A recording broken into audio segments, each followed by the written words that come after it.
Hi guys, welcome back to our channel. Welcome to MBA Unfiltered. My name is Akash Shinde. In this video, we are going to have a candid conversation with Harsha Malla, who has done with this FMS interview. Harsha, back to our channel. How are you? Hi, I'm fine. How are you doing? I'm doing great. So Harsha, let us know about your profile so that people can relate to your profile and they'll got a better understanding that they should apply for FMS or not and how they should prepare for your interviews. Okay.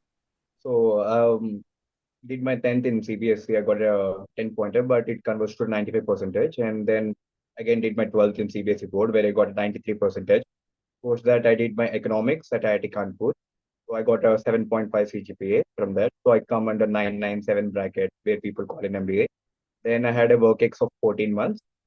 So, FMS is one of my dream college.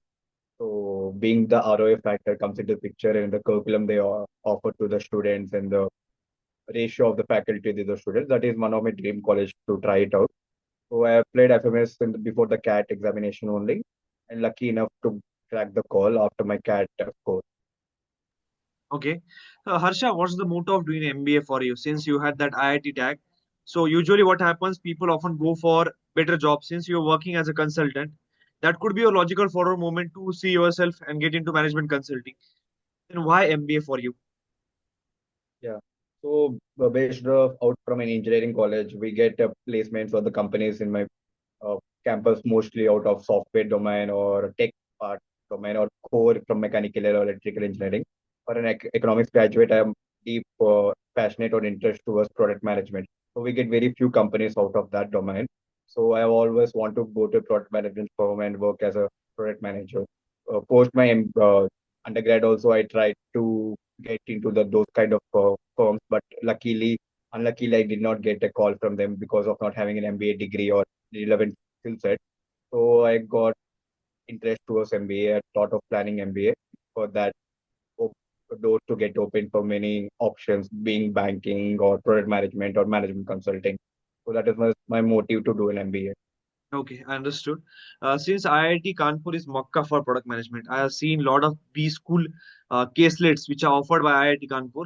So I hope once you get into the B school that you're going to join, you'll get opportunity to diversify your knowledge into product management. So Harsha, let us know about your CAT journey, right? How you prepared for the CAT, as well as what kind of resources has helped you out to crack and score 99 percentile in the CAT examination for you. Yeah, comes with the CAT preparation. So I started it around 3 months before the exam.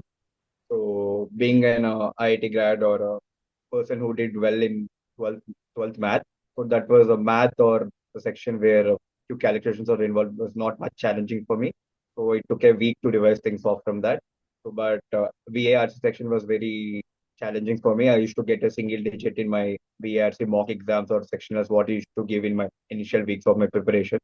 So I was tense then, but I got enrolled in various mocks provided from various websites, say Cat King or Crack U, C2C. So I got sectional mocks from them. I used to give a VRC sectional and one mock daily in my last 1 month of my preparation and get things analyzed over the night, see where I'm going down and helping it out or reaching mentors to guide me. So that was the thing which I got challenged. But luckily, I picked up after a 2 month prep where I got double digit and 20 plus score in VARC. So that gave me a confidence enough to give to my main CAT exam. And on the examination day, it was fine enough because our CAT paper was not difficult much compared to the previous years. And this giving a mock daily was not did not give me a challenge on the examination to sit for few hours and give the next one more mock exam. Okay. And since you have given the mock exams, can you tell me what was your mock test strategy and how did your scores vary from minus, negative, or one digit to the, scoring 99 percentile? Yeah, for the VARC, I tested myself being like the order what I want to attempt. I tested three, four options, what works for me. So being three RCs or two RCs and uh, verbal, few questions, four questions or eight questions. So initially I should do all the verbal questions and come with one RC or 1.5 RC for my time. So that was not working enough and tried starting with an RC, going to verbal, following four verbal, again come in coming back to the second RC and giving time for it. So I tried multiple options, and some people get one of the way easier or good for them. So I suggest people to explore all of them and get the suitable manner where they get score for them. So not only me, many people try it out in their mocks only. So I suggest people to give mocks and guide themselves the proper way to give it out. Okay, now we are done with the aptitude test. The main part of the whole journey comes on down to the GDPR preparation, right? So I have seen a lot of people from last 3 to 4 years when I was mentoring at CAT to CET, people are not able to score well in the interviews, even though they score 98 to 99 percentile, but due to their worst interview performance, they are not getting the seat into top B schools, right? So Harsha, let us know about your interview journey, how you prepare for it, what was the whole interview journey, the total duration of the interview, and how many professors were there for your interview experience at FMS? Okay. So FMS was one of the final call where we got from these schools, which was very last, and I did not expect to get a call from FMS. So I did my basic interview prep for other IIM. So did with the revising things from my graduation and current affairs and revising what I've done in my work.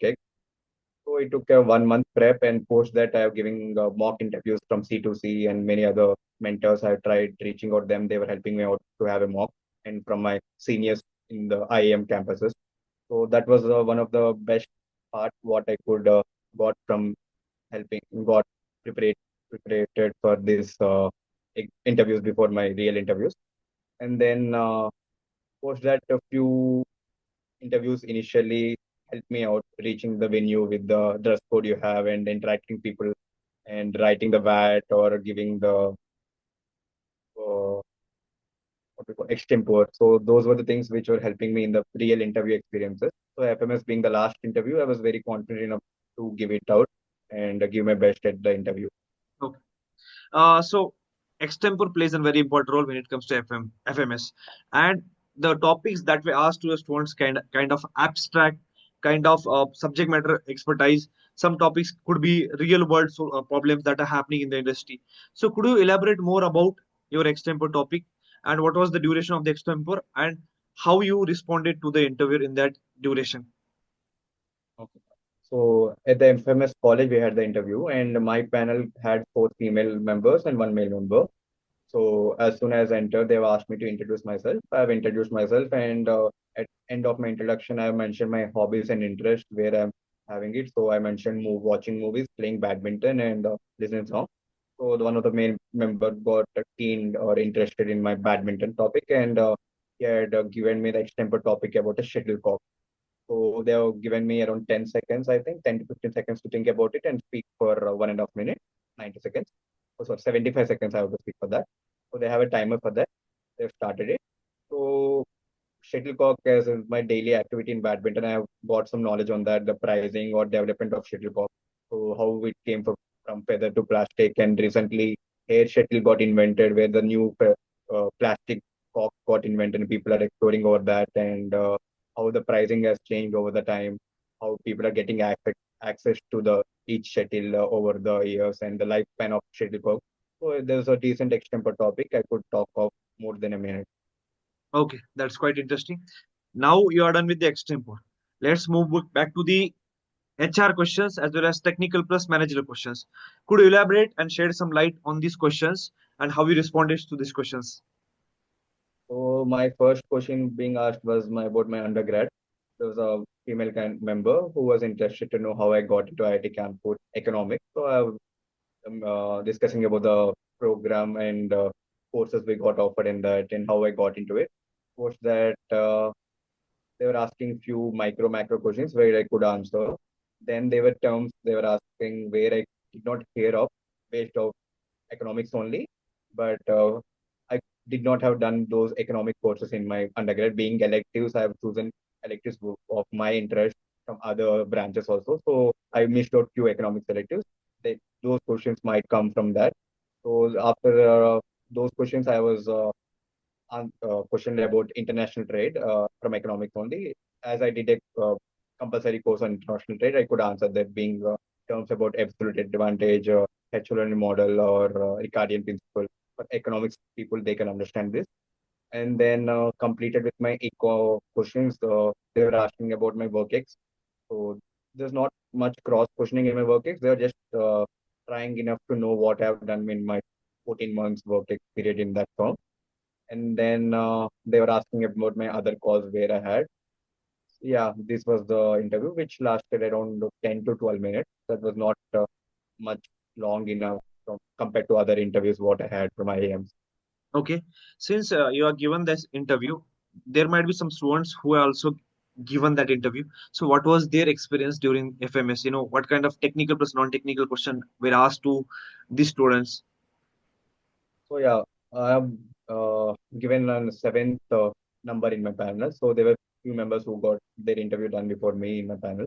So I was talking to them after their interview. There were two members who came from electronics or ECE background after their engineering. They are freshers. So they were not. They were mentioning they did not ask much about their undergrad, being an electronical knowledge.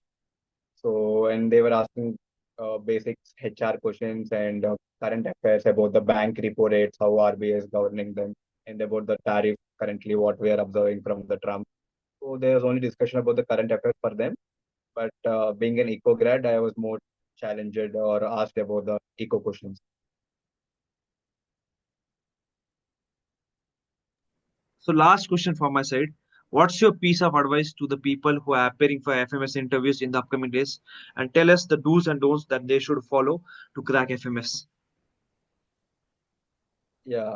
So for a BCom or people who come from non-engineering background, I strongly advise them to know things about their undergrad, even though they have not read about them in their undergrad. They should know or learn before their FMS interview because people are being tested on that. As I am the one of the candidate who being asked about it, so I suggest them. But being an engineer or female candidate, there was not much grilling as far I observed. So one of the female candidate before me was very chill. She had an interview around 5 to 6 minutes. There were not many questions asked for her. So I suggest who come from a male or engineering background or sorry, or non-engineer background to go through the subject before their FMS interview. Okay. Thank you so much, Harsha, for connecting with us and sharing the nuances. It was pleasure to talk to you. Thank you. Thank you so much.